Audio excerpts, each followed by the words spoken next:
अध्याय 8। कहना अभ्यारण्य से पत्र अध्ययन से पूर्व।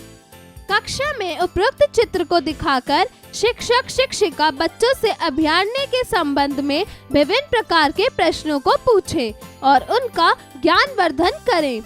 शिक्षक शिक्षिका द्वारा कक्षा में बच्चों को भारत के विभिन्न अभयारण्य की स्थिति को भारतीय मानचित्र के द्वारा समझाया जाए, ताकि बच्चों को मानचित्र के ज्ञान के साथ साथ राज्यों में स्थित विभिन्न अभयारण्य के संबंध में पता चल सके।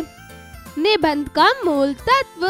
इस पत्र के माध्यम से अभयारण्य के संबंध में विस्तार पूर्वक बताया गया है। वन्य प्राणियों की एक अलग दुनिया होती है जिसमें वे सुखमय जीवन बिताते हैं।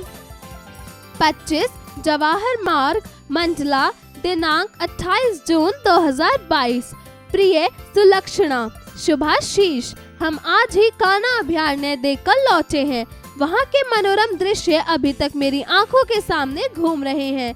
प्राचीन काल में ऋषि मुनियों के आश्रमों में वन्य जीवन निर्भीक होकर विचरण करते थे। उन्हें ना कोई सताता था और ना कोई मारता था। कान्हा में भी कुछ कुछ ऐसा ही दृश्य दिखाई देता है। यहाँ विभिन्न वन्य पशु पक्षी निडर होकर अपना जीवन सहज रूप से बिताते हैं। अब तुम जानना चाहोगी कि यह कान्हा आखिर है कहाँ। जबलपुर तक तो तुम आ ही चुकी हो। वहाँ से कान्हा केवल 160 किलोमीटर ही दूर है। जबलपुर से मंडला होती हुई चिरई डोंगरी तक बढ़िया पक्की सड़क है। वहाँ से लगभग 1 घंटे में कान्हा पहुँचा जा सकता है। कान्हा की वन्य स्थली रंग बिरंगे फूलों से सजी तथा घने वृक्षों से भरी हुई है। इसने मेरा मन मोह लिया है।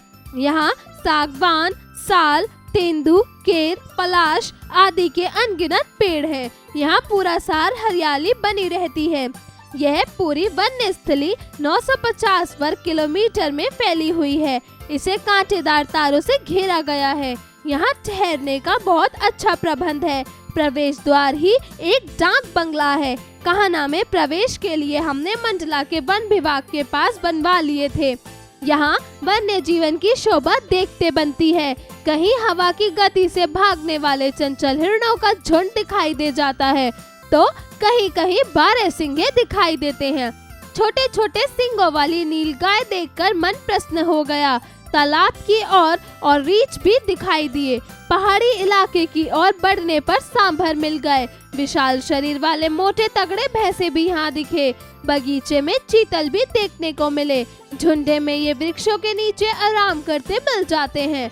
और फिर देखा वनराज सिंह। इसे यहाँ खुले रूप में रखा जाता है। हम लोगों ने उसे एक जीप में बैठकर देखा। उसने एक दहाड़ मारी तो सारा जंगल कांप उठा। यहाँ हमने हाथी की सवारी का आनंद भी लिया। जब हम हाथी पर थे तब एक बाघ सामने से तेजी से निकल गया। उसमें गजब की फुर्ती थी।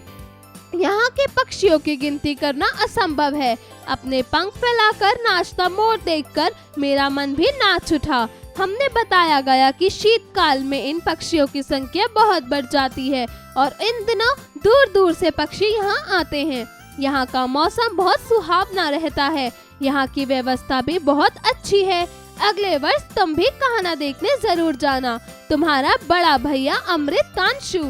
शब्दार्थ। मनोरम अर्थात मन को रमने वाला, अति सुंदर। निर्भीक अर्थात बिना डरे निडर। विचरण अर्थात घूमना फिरना। दृश्य अर्थात देखने योग्य नजारा। सहज अर्थात सामान्य, प्राकृतिक, आसान। वस्थली अर्थात वन क्षेत्र। उच्चारण करें। चिरई डोंगरी, सिंगों वाली, 12 सिंगे, अभयारण्य। अध्यापन संकेत। शिक्षक शिक्षिका कक्षा में बच्चों को अभयारण्य से जुड़ी महत्वपूर्ण बातों को बताएं। साथ ही वन्य जीवन सुरक्षा से संबंधित प्रमुख प्रावधानों पर भी विस्तार पूर्वक चर्चा करें। अभ्यास कार्य। जरा बोलिए।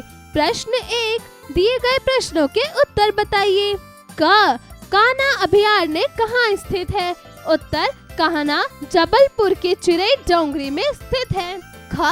यह पत्र किसने किसके लिए लिखा? उत्तर, यह पत्र शुतांशु ने सुलक्षणा के लिए लिखा। ग अभयारण्य में कौन अपना जीवन सहज रूप में बिताते हैं? उत्तर, अभयारण्य में सभी जीव जंतु अपना जीवन सहज रूप से बिताते हैं। घ लेखक ने समूचे वन्य स्थली को कितने क्षेत्र में फैला बताया है? उत्तर, 950 वर्ग किलोमीटर में समूचा वन्य स्थली क्षेत्र फैला हुआ है। जरा लिखिए। प्रश्न 2, दिए गए प्रश्नों के उत्तर लिखिए। क कान्हा अभयारण्य की अवस्थिति को विस्तार पूर्वक लिखिए। उत्तर, कान्हा अभयारण्य की स्थिति बहुत ही मनोरम है। यह सभी वन्य जीवन अपना जीवन सहज और निडरता से बिताते हैं। यह की वन्य स्थली रंग बिरंगे फूलों और घने वृक्षों से भरी है। 950 वर्ग किलोमीटर में बनी यह वन्य स्थली में साल भर हरियाली बनी रहती है। ख लेखक ने अभयारण्य में ठहरने हेतु किस प्रकार का प्रबंध किया था? उत्तर, लेखक ने अभयारण्य में ठहरने के लिए डाक बंगले का प्रबंध किया था। ग कान्हा अभयारण्य में कौन कौन से जानवर देखने को मिले?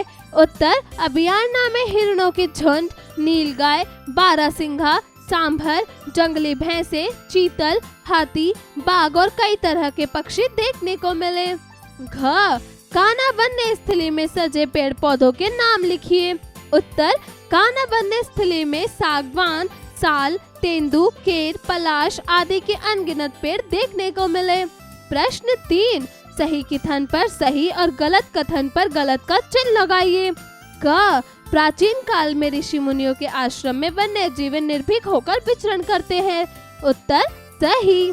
ख जबलपुर से कान्हा 260 किलोमीटर दूर है। उत्तर, गलत।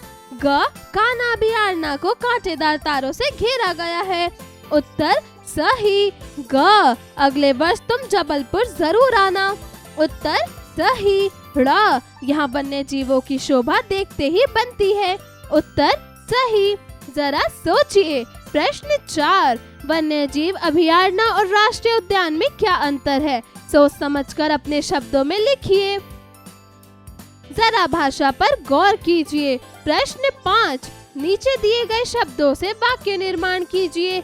क अभयारण्य। उत्तर, कान्हा अभयारण्य की स्थिति बहुत ही मनोरम है। ख जबलपुर। उत्तर, जबलपुर क्षेत्र भारत का हिस्सा है। ग वन्य स्थली। उत्तर, कान्हा अभयारण्य वन्य स्थली में सागवान, साल, तेंदू, केर, पलाश आदि के अनगिनत पेड़ हैं।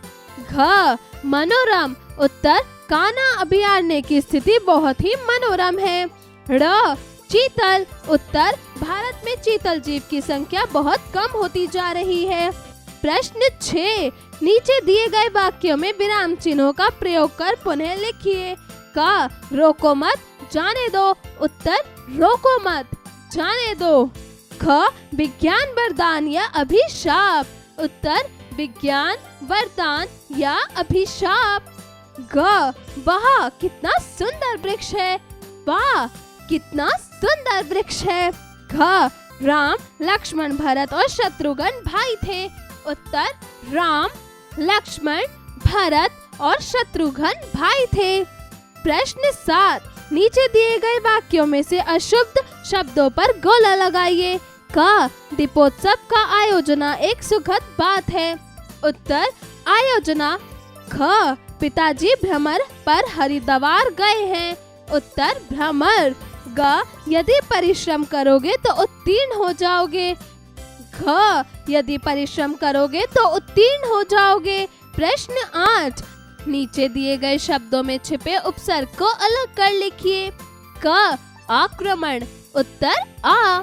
ख अभिलाप। उत्तर, अभि। ग उत्कर्ष। उत्तर, उत।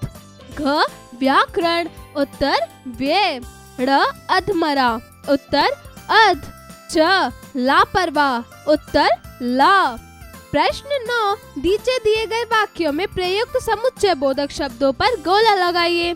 क लक्ष्य और अमन गहरे मित्र हैं। उत्तर, और। ख तुम उत्तर दोगे या मैं दूं? उत्तर, या। ग समर मूर्ख है परंतु उसका भाई बुद्धिमान है। उत्तर, परंतु। घ सभी जानते हैं कि हमें समय का सदुपयोग करना चाहिए। उत्तर, सभी। ड़ मेहनत करो अन्यथा पछताओगे। उत्तर अन्यथा। प्रश्न 10, नीचे दिए मुहावरों का अर्थ लिखकर उनका वाक्य में प्रयोग कीजिए। क, आंखें बिछाना। उत्तर राह देखना। श्री राम के आने की अभिलाषा में भिलनी आंखें बिछाए बैठी रही। ख, आँच ना आने देना। उत्तर कोई तकलीफ ना देना। माता पिता अपने बच्चों पर कभी कोई आँच नहीं आने देते। ग, हवाई किले बनाना। उत्तर दूर की हाँकना। रमेश सभी के आगे विदेश जाने के लिए हवाई किले बनता रहता है। घ, हाथ पांव फूलना। घबरा जाना। परीक्षा परिणाम से पहले सोहन के हाथ पांव फूलने लग गए। जरा रचनात्मक कार्य कीजिए। प्रश्न 11, प्रस्तुत पत्र में आए महत्वपूर्ण तथ्यों को पढ़कर आप किस निष्कर्ष पर पहुंचते हैं? अपने मित्रों के साथ विस्तार पूर्वक चर्चा कीजिए। प्रश्न 12, आपने जिस जगह की यात्रा की है उस स्थान के बारे में अपने अनुभवों को साझा करते हुए अपने मित्र को एक पत्र लिखिए। जीवन कौशल एवं मूल्य परक प्रश्न। प्रश्न 13, भारत सरकार समय समय पर वन्य जीवों की सुरक्षा हेतु कुछ नियम कानून बनाती रही है। आप सरकार द्वारा लाई गई नीतियों में किस प्रकार अपनी भूमिका का निर्वहन करते हैं, बताइए।